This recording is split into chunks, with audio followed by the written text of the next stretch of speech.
Hello and welcome back to the Final Lap podcast. This is Josh. I'm joined as always by Sam, and we have a NASCAR to get to today. Not much else in the world of racing other than the big news coming out of F1 with Yuki Tsunoda and Liam Lawson swapping spots, but we did a breakdown of that earlier last week on Friday. So just NASCAR today. First off, though, Sam, how are you doing, and how was your weekend? I'm doing all right. I got to watch the race in Martinsville yesterday and check that out, so it was pretty exciting. And yeah, just getting ready for this coming weekend. Got a little more going on the racing side, so exciting about that. Yeah, definitely. A lot to get to just out of this NASCAR race at Martinsville, where Denny Hamlin dominates the day for his first win of the season and his first win in a decade at Martinsville. You know, I don't know what Denny and the number 11 crew brought this weekend that was so much different, but that car was great everywhere, great on restarts, great on the long run, and running through traffic and just holding onto those tires well. Yeah, I mean, this was one of the most dominating performances of the season so far. Yeah, I think even when they didn't have the lead, which they did for most of the race, but even when they didn't, you could tell that they had the best car on track and had a lot of speed in the car. And JGR definitely found something for Martinsville that set them apart. I know they weren't all at the top, but 1-2 for them with Hamlin and Bell is a pretty good day anytime you can get 1-2 like that. Yeah, and with Bell sitting on the pole as well, it was a very good weekend for JGR. But, Denny in that number 11 car, obviously with the new sponsor on there, Progressive, which I thought that car looked great out there. But, coming into the season, having a new crew chief and Chris Gale, and it feels like it's taken them a couple races so far to get going and, get things working and gelling together as one. But this weekend, it seemed like there was no issues with that, and everyone was on the same page, and even Denny said they approached this weekend a little differently than they have in the past at Martinsville. They've had success there, but haven't been able to break through and get a win, like I said, in a decade now. So it seems like, some of these changes are starting to come around for Denny and, make him more comfortable and competitive in the race car than what we've seen for the first few weeks of the season.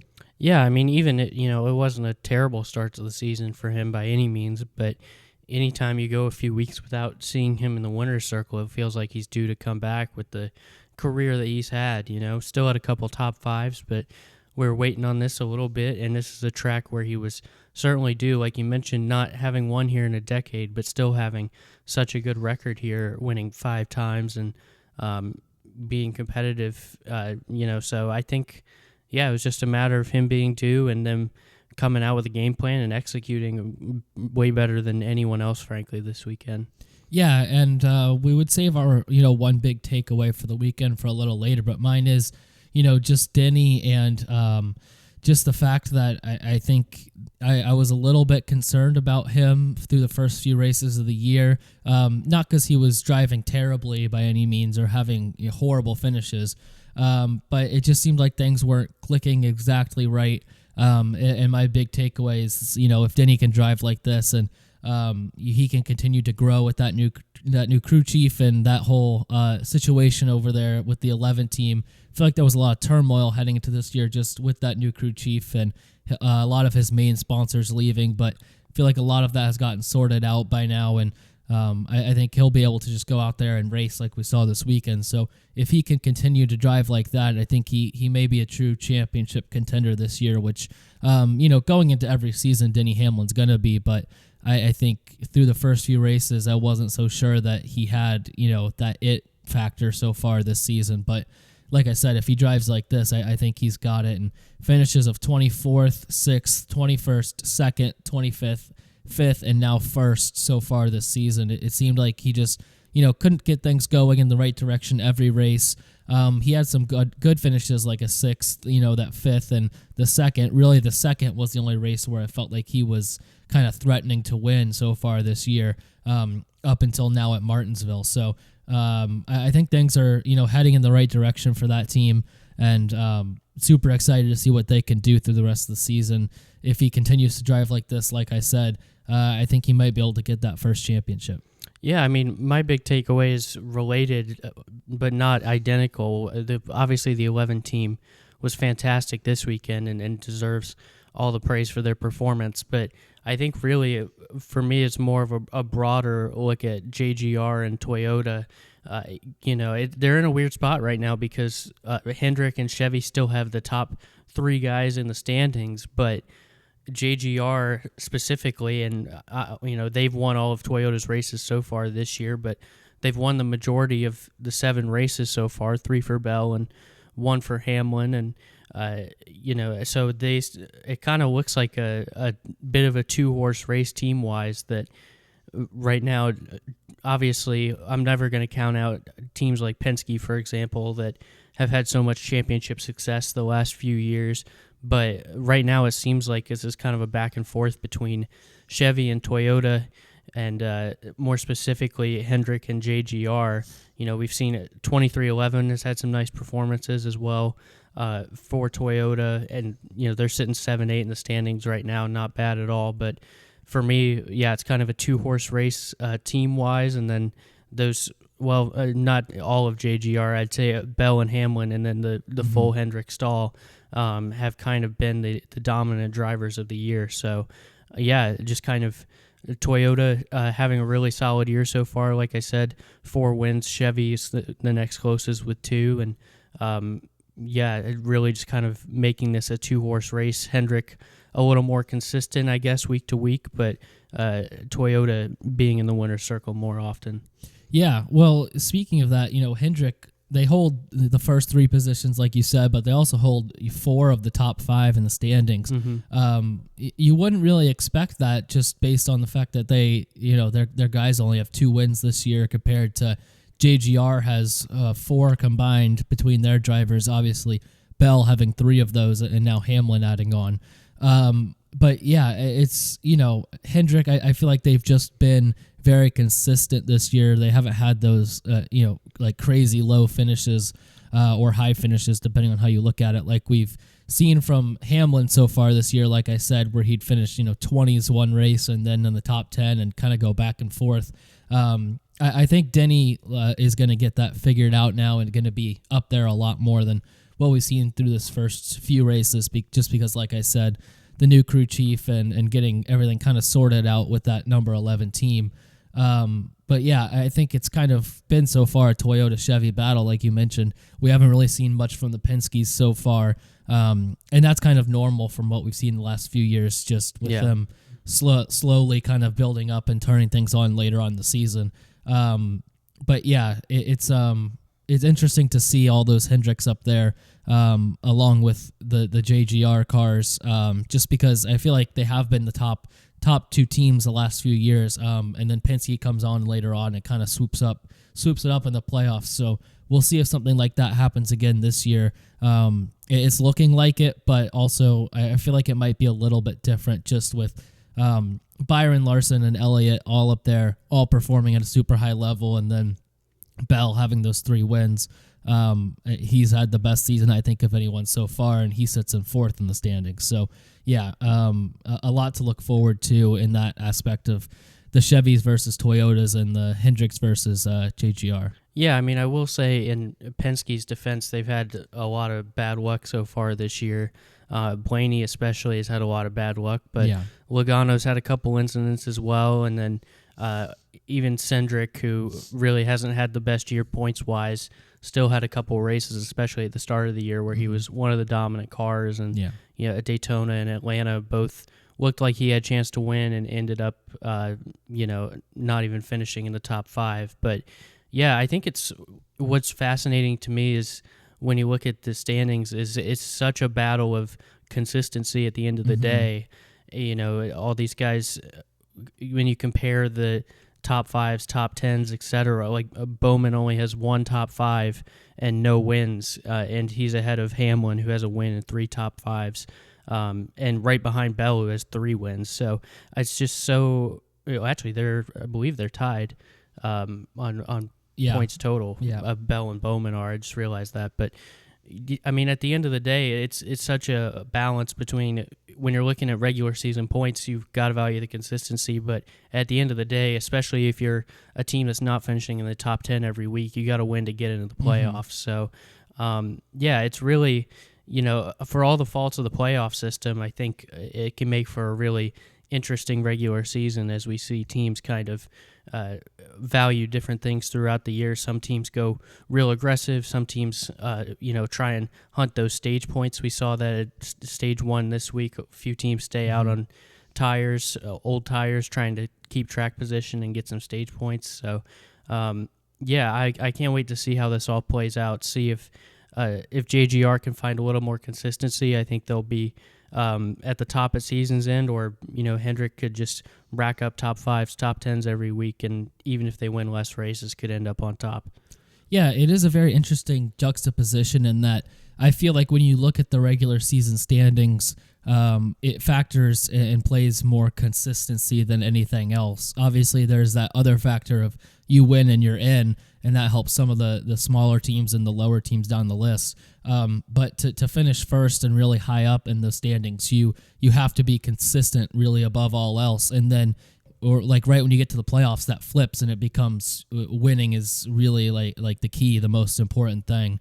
So it's just kind of an interesting juxtaposition of those two and how NASCAR does their points. And I think, we've thought for a while that NASCAR might need some revision on their points and playoffs and all of that. So it's nothing new in that aspect, but it is interesting to look down the list of guys that in the regular season they're really high up, but then in the playoffs they don't have those wins, so they one race is bad and then they don't move on, and that's that. So it's really it's an interesting thing that NASCAR has right now between their 2 point standings of regular season and playoffs. Yeah, and it's funny when you compare this to last year. I mean, Kyle Larson almost doubled the wins of anybody else and didn't win the regular season points. Yeah, and Reddick won it kind of just based on consistency and picking up a couple wins. And now it's kind of flipped. But at the end of the day, consistency wins, I guess. Yeah, I think Larson might have won if he was able to race the Coke 600. Yeah, that's a good point. But still, I see what you're saying. It was close. so close even, yeah. Regardless, yeah, I agree. Exactly. Let's move to our personal top 3 from this weekend at Martinsville. I have Denny Hamlin number 1. I don't think there's really anyone else that I could put here. And second, I have Bubba Wallace, back-to-back top 3 finishes for him. I feel like he's been performing at a pretty high level so far this year, and a win feels like it's kind of just right around the corner for him. It felt like they were a little bit behind the guys in front, especially Hamlin, but everyone was really behind Hamlin today. So I feel like something good is coming for that team.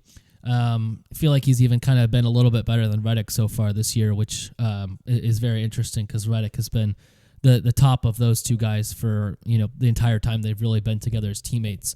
And then third, I have Ryan Preece. He finished 7th here after finishing 9th last week. Back-to-back top 10s for him. Really good run for him in the number 60 car for RFK, and kind of feels like he's been, the best, equal to Chris Buescher as teammates, if not better than him so far this season. Good for Preece to come in, new team, new car, and so far it seems like he's making the most of it. Not, crazy top 5 finishes or podium finishes or wins, but it feels like he's just putting together some really nice performances early on in this new stage of his career. Yeah, I agree. I mean, I've got a pretty similar top 3 here. I'm going with Denny first as well. There's not really much more that needs to be said there. I mean, he led 274 laps, like I said, looked like the best car all day, drove pretty much a perfect race. So I've got Denny in first. I've also got Bubba Wallace in second. Like you said, back-to-back top 3s, and he's only 8th in the standings. You mentioned him looking better than Reddick. He's right behind Reddick in the standings this year, kind of right on his tail, and we'll get to picks for next week later at Darlington, but I agree that these guys, this team, either side of the garage, in my opinion, is due for a win. Either Reddick or Bubba Wallace here, they're due to get back in the winner's circle. And then my third, I've gone with Todd Gilliland here just to switch it up a little bit. I think Preece is absolutely deserving, and he's really looked great in that RFK car. He's a couple of spots behind Buescher in the standings, but kind of similar to, like you said, with Wallace and Reddick. He's arguably, in my opinion, looked better so far this year. It's at least pretty much a dead heat between the two of them. I've just gone with Gilliland here to switch it up a little bit, getting a top 10 here for front row and making up 15 spots. I mean, qualifying all the way back in 25th and fighting all the way up to get a top 10 finish. It's tied for his best finish all year, so a great effort from Gilliland here, and always nice to see front row get up there with a nice, solid top 10 performance. Yeah, it feels like front row, every race this season has had at least one of their drivers kind of flirting around that top 10 mark. So I feel like we're seeing some good improvement from them. And, before Gragson got caught up in some stuff in this race, I think he was doing really solid as well. And I feel like he's looked pretty good in that new team and new car. So I think that there's a lot to look forward to with that front row, all those front row teams. And yeah, a good run for Gilliland here as well. Yeah, a little side note, you mentioned a lot of good paint schemes this week earlier. Gragson had one of my favorites, the A&W. Mm-hmm. Yeah, awesome. I might get a die cast of that one sometime. I was going to say, if really they nice release car. one, yeah, that was a great one. I didn't even know that was they were doing that until I saw it on the track. I didn't see any posts from front row or anything about a new paint scheme for him. So that was cool to see. Going to stinker of the week now, I have William Byron here. He finished 22nd after starting 10th and just didn't really show any pace all day when all of his other teammates were up there battling for a good finish. You had Larson and Elliott up there all day. Bowman was up there for a while before he had some issues, and then Byron just never was able to really even crack the top 10 after starting 10th. So I don't know what happened, because this is a track he usually runs well at, especially in the spring. We talked about that last week on pre-race coverage. Just two wins in the last 3 spring races here for him. I thought it was going to be a great day and a great chance at a win, but just nowhere near the pace. So disappointing for him, and I think that's why I have to have him as stinker of the week. Yeah, I'm also going to go Hendrick here. You just mentioned Alex Bowman kind of throwing away. Not really throwing away. It wasn't really his fault. That's why I've kind of gone with the 48 team more than Bowman specifically. They start third and they finish second in stage 1, but then they had some pit issues. They finished all the way back in 27th. I don't think anybody was beating Denny today, so I don't really say it's a missed shot at a win, but it's definitely... looking at how his teammates did and how he started, it could have been a solid top 5, top 10 day, and really feels like a missed opportunity in that way for the team. So, like I said, not much Bowman's fault, but I've kind of gone with the 48 team as a whole here. And I also got to say, kind of by the same token, again, not really driver's fault, but also a little bit of a missed opportunity for Josh Berry and Wood Brothers. Yeah. They come out, they lead 40 laps kind of early in the race, and then they have some car issues as well, and Berry's just fighting from the back all day and kind of lost too much to make up. So just a couple of guys there that really could have had great days and, not really in their control, but just some missed opportunities there, I guess. Yeah, I thought Berry looked really good, and I thought we might be on for another great showing from him and possibly a win before he had his issues. He's a guy who's always been good at short tracks, and I really like what I'm seeing out of that 21 car so far this year. It's been really exciting to see their kind of reemergence on the scene, obviously picking up the win, but I feel like every week they've kind of threatened at some point to have a really good finish, and some weeks they don't end up with it, like this week, but some weeks they do. It's just been really fun to see them kind of back in the hunt. Yeah, and that's why I counted it as such a missed opportunity. Yeah.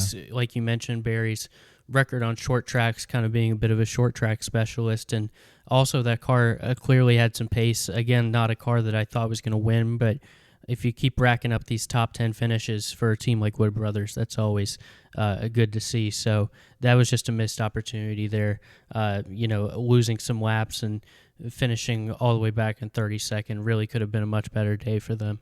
Yeah, I agree. Moving on, I think, NASCAR, they debuted a softer tire compound this week for the spring Martinsville race than what we saw last year. I thought it raced really well. I thought it had some pretty good moments. I think, there's some fine lines that they can get into of going over, or, you don't want to go too overboard and have the tires blow out every 40 laps or whatever. But I think that there's a little bit farther they can go with the wear. But for the most part, I thought it was really, really good. That'd just be like, nitpicking at it. I thought it was a really good tire. I thought it made for a little bit better racing than what we've seen from NASCAR in the next gen era on short track so far. So I thought that was a step in the right direction, and I was pretty excited about what we saw out there. It wasn't, the craziest race. It wasn't the best race by any means, but I think it was a little bit closer to what we want to see, and really the best that we can get out of this next gen car on short tracks. Yeah, that's kind of where I was at as well. I feel like they've made progress on it. I don't think it's a finished product. I think there's some more improvement they could do. They've just, some of it is weather conditions too, and it's some things are out of their control. So there wasn't quite as much fall off as I was hoping for, but I mean, we're still not that far removed from the disasters that we saw at Bristol with these, trying out some new tires, and it ends up being a total train wreck. So I think they have made a lot of progress. I'm excited to see if they can continue to work on that, and within the next year or two here we can really have a much better product on short tracks. But I'd still say they definitely made some progress from where they came from pretty recently. Yeah, I think the Bristol tire was a little bit over the edge, but I think it was like in the end fine. If the teams would have known it coming in that the tire was going to do that, I think it would have made for that good blend of racing and holding onto the tire and all of that. So I think a little bit closer to that Bristol will be better. But like I said, I don't think going all the way to that is the answer, because that was, in my mind, a bit too extreme. But I think it was, it wasn't too far off of what we wanted. It was fairly close. But yeah, I think, Goodyear wants to be careful about that, because they don't want these cars blowing out tires left and right on the track, like we saw at Bristol before the team started to kind of realize that and figure it out. So I think that there is, like I said, with this tire stuff, I feel like it's all a very fine line that you're kind of riding on, and a little change in the weather can affect that a ton as well. So it's a tricky situation for Goodyear to be in, but I think that we're kind of trending in the right direction. I think we kind of saw like the limit at Bristol, and Goodyear kind of we'll go hard, like really hard on the other side, and then kind of go back in like increments closer and closer to that Bristol tire, until we get to a point where it's got a good in between spot between the two. Yeah. I mean, it's all about finding the sweet spot, and like I said, I think they're making a lot of progress towards that. So, I mean, overall, I definitely give it a solid grade. Not quite an A+, but some of that's just out of their control, and they'll get everything perfectly tuned pretty soon here, I'm sure. Yeah. We had a lot of race, heated moments between drivers during this race, like we do on almost all short tracks. But I think the big one was, or at least the one that made the most headlines after the race, was the Joey Logano, Chase Briscoe, Ross Chastain incident. Logano was pretty upset with Ross after the race for how he drove, and more specifically in that one incident that had that kind of ruined Logano's race, if you want to say. But really, in my opinion, I don't think Ross did anything wrong there, or anything that was out of the realm of what we saw from other drivers all day. In that same position, Ross was kind of trying to come down and squeeze into a hole there, because you have to get to the bottom lane as quickly as you can at Martinsville. It was, a tight squeeze, but there was enough room to make it work. I saw that multiple times throughout the day from other drivers. That's just kind of how you have to do it at Martinsville. When you have a chance, even if it's slim, you have to get into that lower lane. And I think that's what caused Briscoe to kind of check up and maybe get off his line a little bit, got onto the curbing on the inside, bounced off and went into Logano. And I think that's what Logano was mainly upset about, was that Ross kind of caused that by coming down and blocking off Briscoe. But to me, it wasn't outside of anything that we had seen from the other drivers all day. So I'm not sure exactly what Logano was, too overly upset about there. I think that's just kind of how racing at Martinsville is.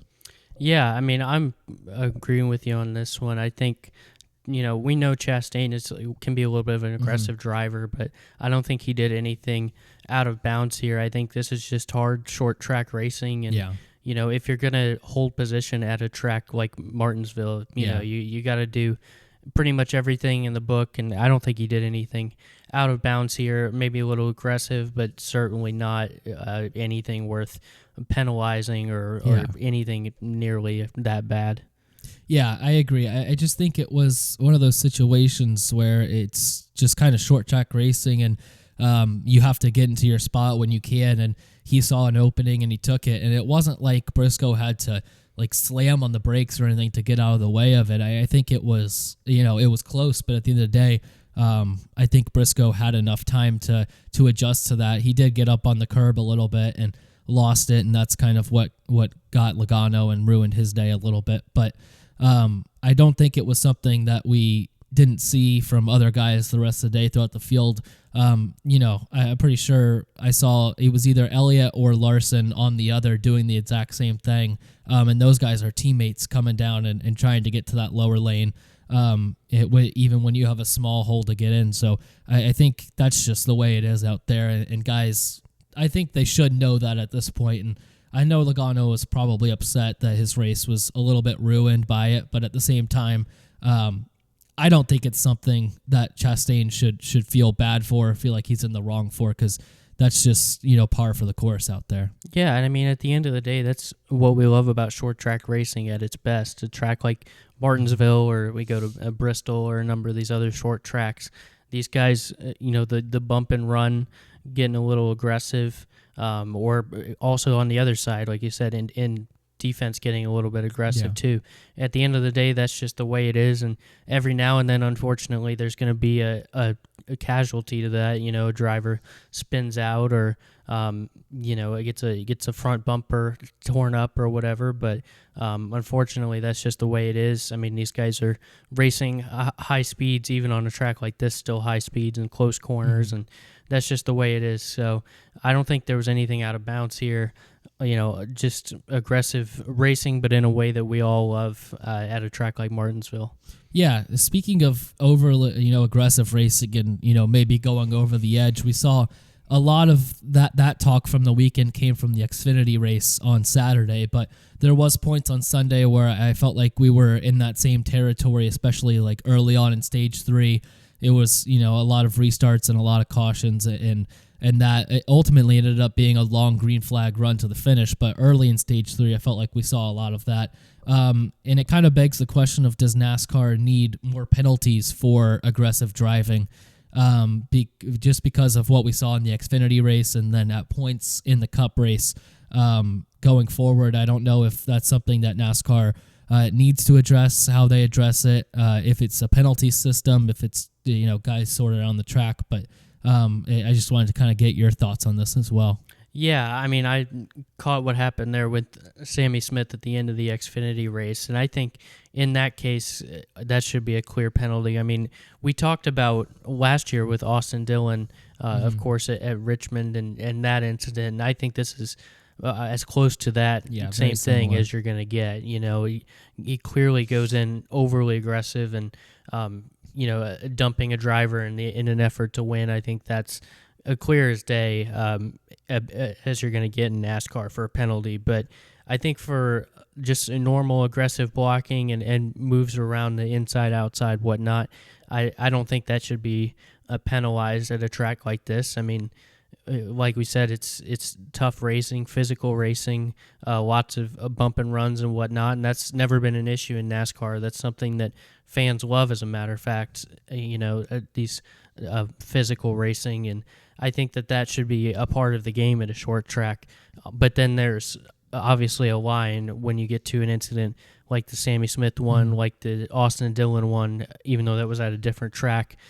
Same principle applies. When a guy just makes no effort to get on the brakes and just kind of, shoots it into the guy in front of him and wrecks him, that's clear as day. you have to enforce that, because if not, it's just going to become a demolition derby out there at the end, fighting for points. But yeah, I think just normal aggressive moves, and like I said, every now and then there's going to be guys that spin out, guys that get their cars torn up. That's just the way it is, unfortunately, at a track like this. But it's also entertaining. It's what the fans like to see, and I think it's fair racing somewhere like Martinsville. Yeah, so my thoughts on the aggressive driving stuff is I think obviously what we saw out of Austin Dillon last year, what we saw from Sammy Smith at Martinsville here, I think that is obviously over the line and, a form of getting overly aggressive and should probably result in some sort of penalty.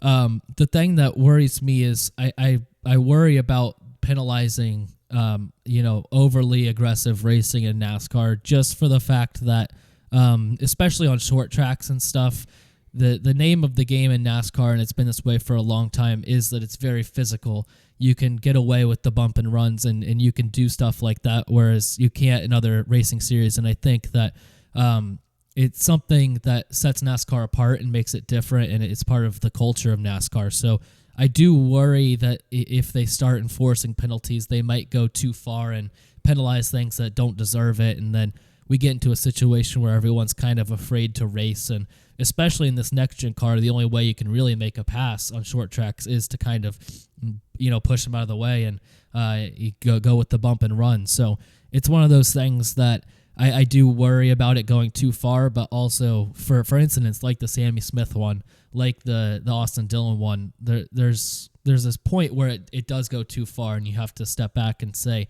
for the good of the sport and for the safety of the drivers and all of that, we have to penalize you here, because what you did isn't really racing at that point. It's just reckless driving, and it's not really like in the spirit of the game, I guess, if you want to go with some analogy like that. Yeah, and look, I know there's going to be gray areas in there somewhere. How far back can you be when you come in and dump a guy like that and have it be okay?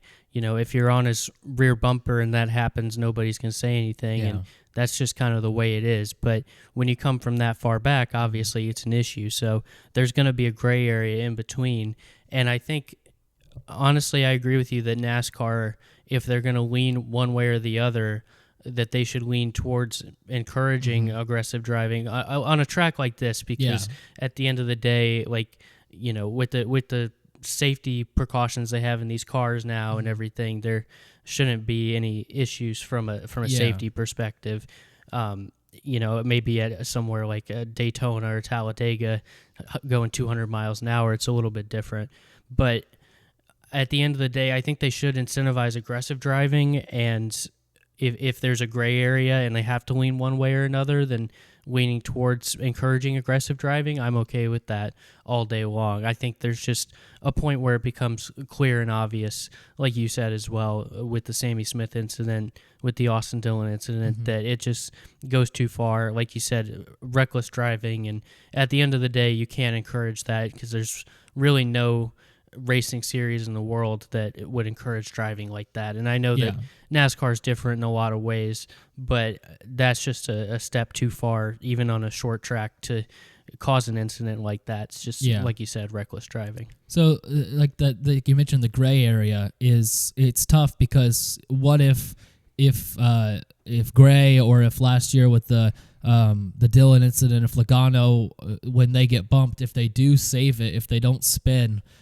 is that still just kind of a bump and run thing? Like, it's one of those things where the gray area is like, is it the outcome or is it the intent that we're penalizing? And I think that's something that's been an issue for NASCAR for a long time, when trying to decide on driver penalties, is ultimately, is it the outcome of what happens, or is it the intent of the driver trying to make a move that's just not necessary? So it's something that in racing especially, it is really hard to sort out stuff like this, because there's just so many different factors and variables, and it's not as cut and dry as like an offsides penalty in football or something, where it's pretty clear and obvious what happened. There are other factors, so it is something that's very difficult to enforce. But I agree, there's a point where you can go, you can just tell, okay, this is too far, this should be penalized. But yeah, to keep around some of that just general aggressive bump and run driving, I think NASCAR needs that, especially on short tracks. You obviously don't want some guy bumping someone out of the way in turn 1 or turn 3 on a 1.5 mile oval where they're going 160, 170, 180, or at a super speedway like you mentioned. That's dangerous, that's reckless. But at short tracks, I think that they need to make sure that they don't cross the line of just not letting these guys race at all and get a little bit physical, because that is what NASCAR ultimately, I feel like that's kind of their roots, and it's kind of what sets them a little bit apart from other series. Yeah, and you mentioned the intent versus outcome. I think at the end of the day, the intent is what should be penalized. I agree. Because that's all you can really judge. Yeah. But also I understand the biases that'll come with seeing one time the driver will spin out and then the next time they maybe keep it together and finish in second or third or something, and it's not as big of a deal. So I understand that that's hard for NASCAR to judge sometimes, and at the end of the day, these guys who are in race control, we criticize them a lot, but it is a hard job and not easy. But at the end of the day, I think we should be looking at intent and what these drivers, kind of what they were planning,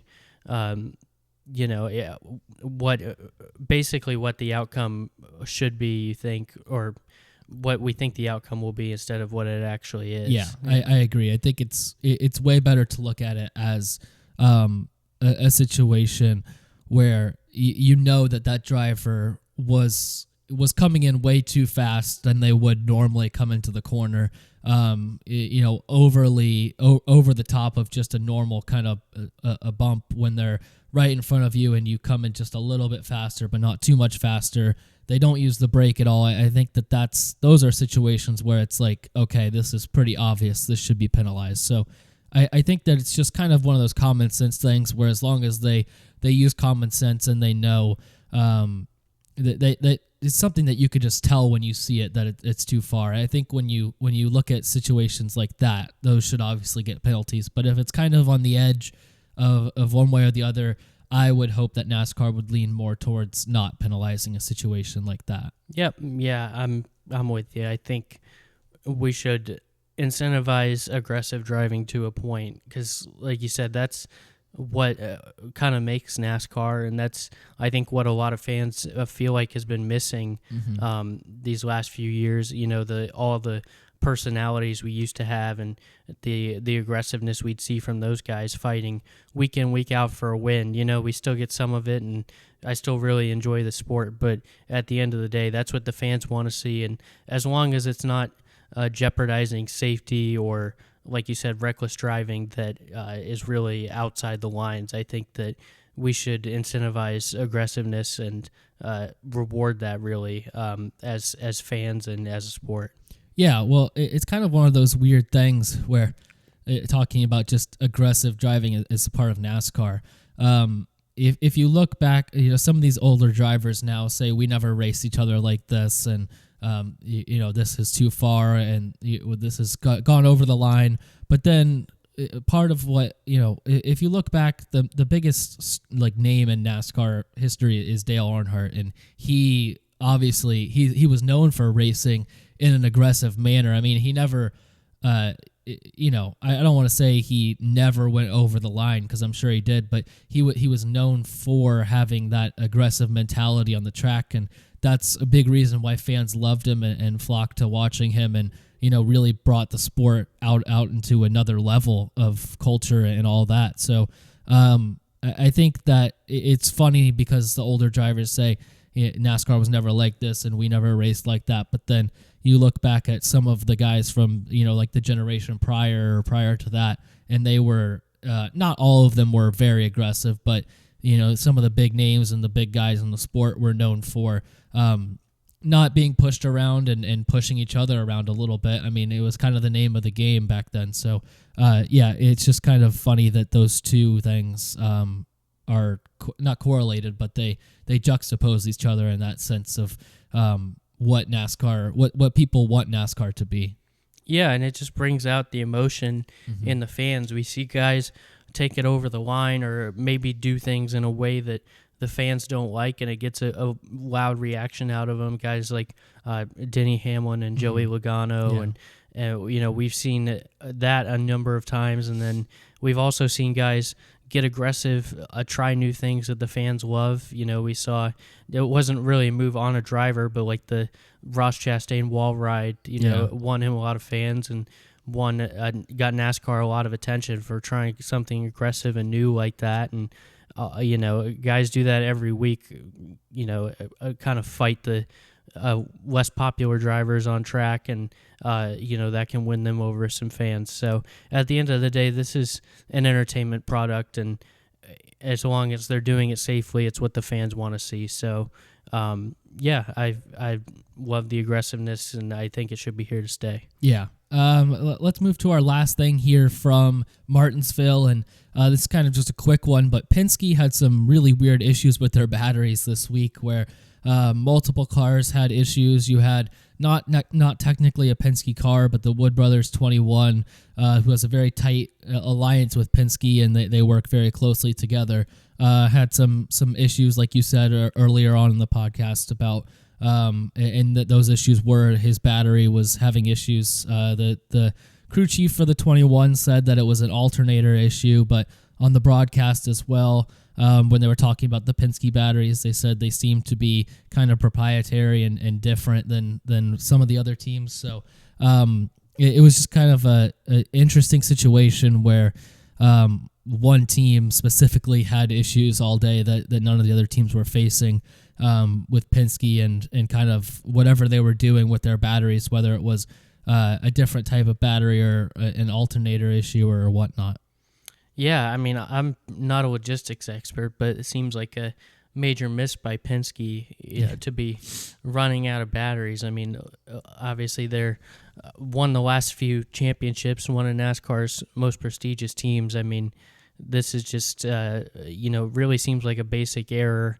And, I don't really know how something like this can happen. I know that they had issues throughout the weekend and maybe some things that they didn't see coming, like you mentioned with Barry's car, and they had some issues of their own. But, this is really kind of out of left field here, and, I'm sure something that they'll get fixed, though, in the coming weeks. Yeah, it was just kind of an odd situation to see a team run out of batteries. I've never heard of that. I've never seen that. And the guys in the booth were saying they never seen that as well. So that's what I was going to say. Yeah, just something that really stood out from the weekend. I don't think it's anything crazy, but just kind of a fun antidote that one of these teams ran out of batteries because they were having so many issues with them. Yeah, I mean, like you said, the guys in the booth were mentioning that they'd never seen it. Yeah. Like Harvick was saying that, and he's been around the sports for decades. Yeah. So that's kind of really a one in a million kind of thing there. Not really sure how that happens, but I'm sure we won't see that again. Yeah, I think Penske will probably get that cleaned up pretty quickly. Predictions for next week at Darlington. NASCAR moving on to the throwback race there, bringing out a lot of good paint schemes this week. Some not so good, but some really good ones as well. Just our predictions for the winner here. I have Kyle Larson. He may not have the best average finish here the last 3 years, the last 6 races here, but it's at 17.8. But he does have a win in that time. And, if you talk about guys who ride the wall and are really good at tracks where you have to be up against the wall the most, you look no further than Kyle Larson, and even what he did a couple weeks ago at Homestead. Kind of a similar situation here at Darlington, where you want to get up as close to that wall as possible to get the most time. I have Larson just for that fact that it seems like a track that would suit him very well, and his driving style and ability to ride up close to that wall. Yeah, so I think Larson's a great pick and certainly going to be one of the favorites here. I've gone with Tyler Reddick, like we talked about just a little bit ago about the 2311 being due and having some really good runs this season, but not quite breaking through. Look at Reddick. He's got 3 next-gen top 5s at Darlington, and he's second in laps led behind Larson, I believe. So I think he's due for a win, and especially with Toyota's form at the moment. I know that hasn't come through for 2311 yet in the winner's circle, but they've had some good finishes throughout the year. Like you mentioned, Bubba Wallace coming in third this week. I just think, given Reddick's ability at Darlington and what Toyota's doing at the moment, I think that they're due for another win, and 2311's due for their first of the season. So I've got Reddick this week, but Larson's going to be right there too. Yeah, another guy I have to watch out for is Chase Briscoe, possibly getting his first win for JGR, another Toyota car. He won here last year in that crazy race late in the season to make his way into the playoffs for SHR in their closing season, which was a great storyline and a great win. But I think he's been really solid here just in general as well, with an average finish of 14.2 the last 3 years here. He's a guy who's been getting better and better every week, especially the past couple weeks, getting more comfortable in his new car and his new team. So he's a guy I could see kind of breaking through this weekend and getting a nice, first win for JGR. Yeah, we mentioned guys that have kind of struggled this year. We mentioned RFK earlier and kind of what's gone on there this year. But this could be a week for Brad Keselowski to come back and break through.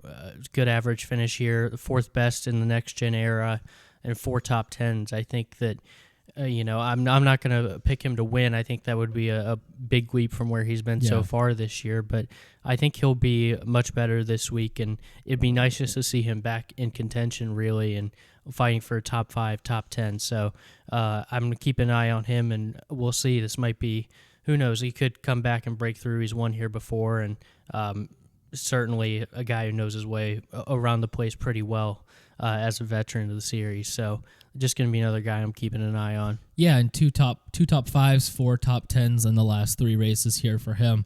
I think he's a guy that really needs something good to happen to kind of get his season kickstarted. It hasn't been a good start so far. I know they've had a lot of issues with the new crew chief and kind of just getting that team under control there. So this would be a good weekend to kickstart their season in the right direction. And similar to that, just another guy to look out for, just because it's a similar situation. Ty Gibbs as well, an average finish of 14.8 here in the last 3 races, or in the last 3 seasons.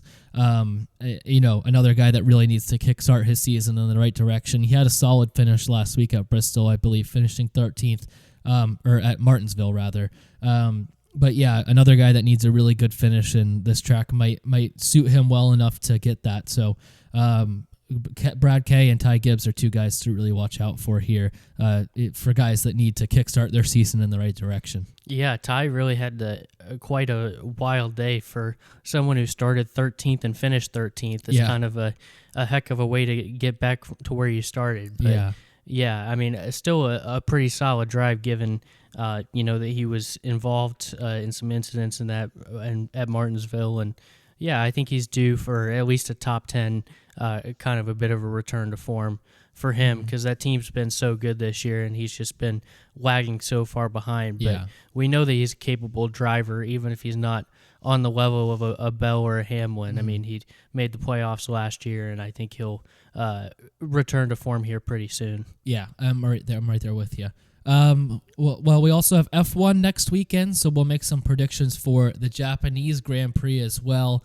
I have Lando Norris number 1 and Oscar Piastri number 2. Until another team wins a Grand Prix. Obviously, you had Ferrari win the sprint a couple weekends ago, but until another team wins, the main race, I'm not picking anyone other than the 2 McLaren guys to win a race. And I have Lando over Piastri just because he has a couple better finishes in the last 2 seasons here than Piastri does. And after last weekend, or a couple weekends ago, it wasn't Lando's best weekend in China, but still managed to come out with a second place finish in the race on Sunday. So I think he's going to be looking to get back on the top step, and I think he's going to do that this weekend in Japan. And then third, I have Max Verstappen rounding out the podium, winner of the last 3 Grand Prix here. He doesn't have the same level car that he's had for those races, but I still think he's going to have enough to finish P3. And a track like this, where I'm not sure, I haven't checked the weather yet, but there's always kind of a risk of rain around here as well. Max is a great guy in the wet, so if that happens, I wouldn't be surprised to see him on the podium. Obviously in the dry as well. He's an incredible driver. So either way, I think it sets up good for Max this weekend to get another podium finish this year. Yeah, so podium-wise, I've gone the same, honestly. I mean, like you mentioned, Norris and Piastri, McLaren just looks so good so far this year. Mm-hmm. Maybe not on the level of a 2022 or 2023 Red Bull, but certainly is the car to beat at the moment. And unless we get some conditions, I know that there is chances of rain and maybe something changes things up there a little bit this weekend. But unless we get another wild race like we saw in Australia, I think that McLaren is going to be the team to beat. So I'm sticking them 1-2, same order, Norris and Piastri, and then I've gone with Max third as well. I think that, right now it's kind of, you put the McLarens 1-2, and then you kind of figure it out from there as far as your third. Yeah. And I think that, obviously George Russell's had a really nice start to the year as well. Antonelli hasn't been that far off the podium in either race. So seeing a Mercedes guy up there wouldn't surprise me, but Max didn't get on the podium in China, not far off though, and I think he's due to return to the podium this week, and we'll put in a good performance. I'm excited to see that Red Bull car this week, obviously, not to mention the team drama as well with Yuki coming in, but it sounds like they're bringing back the white car this week for Japan, which I think is going to be awesome, even if it's going to look a lot like the V-Carb car. It's still going to be really cool to see that on track. So that's going to be definitely the team I'm keeping an eye on most this weekend. Yeah, I think that kind of plays right into my one bold prediction for Suzuka as well, and that's that I actually think Liam Lawson's going to out-qualify Yuki Tsunoda in Grand Prix qualifying after their mid-season switch was announced last week. He qualified 11th in his one race here in 2023, but I think Liam heading back to a car that he seems to be a lot more comfortable with is going to help him out a ton. And then also Yuki, I think there's going to be a ton of pressure. His first Red Bull race at his home track in front of his home fans. I just think there's going to be a lot going on for him, and there's been a lot going on for him ever since the move up to Red Bull. So I think it's going to be a tough weekend to come out and shine right away. I think he's capable of it, but in a car that's been difficult to drive, obviously, for a lot of other second Red Bull drivers, and you add on top of that his home race and all the festivities and everything he's going to be occupied with. I think it could be a weekend where we see Liam, kind of make a statement and show back up that, he's still here and he's still a great driver. So that's my bold prediction for Suzuka. Yeah, I mean, I'm rooting for Yuki to do well in that Red Bull, but it would be undeniably a little bit funny if Lawson came in and performed better than Tsunoda in the Racing Bull. Then we'd have to have some real conversations, even more than we're already having about the Red Bull car and that second slot there. Well, I think Liam is going to out-qualify him, but I think over the course of the race, Yuki's going to be better. So that's kind of the one caveat I have. But I just think in one lap, Liam might be able to put it together and get that spot. Yeah, and I'd like to see Liam make a little bit of a comeback here and and perform well this weekend. Certainly not qualifying in 20th again. I think it would be a great start. For me, for my bold take, not incredibly bold given their form so far this year, but I'm going to go with Williams double points again here in Suzuka.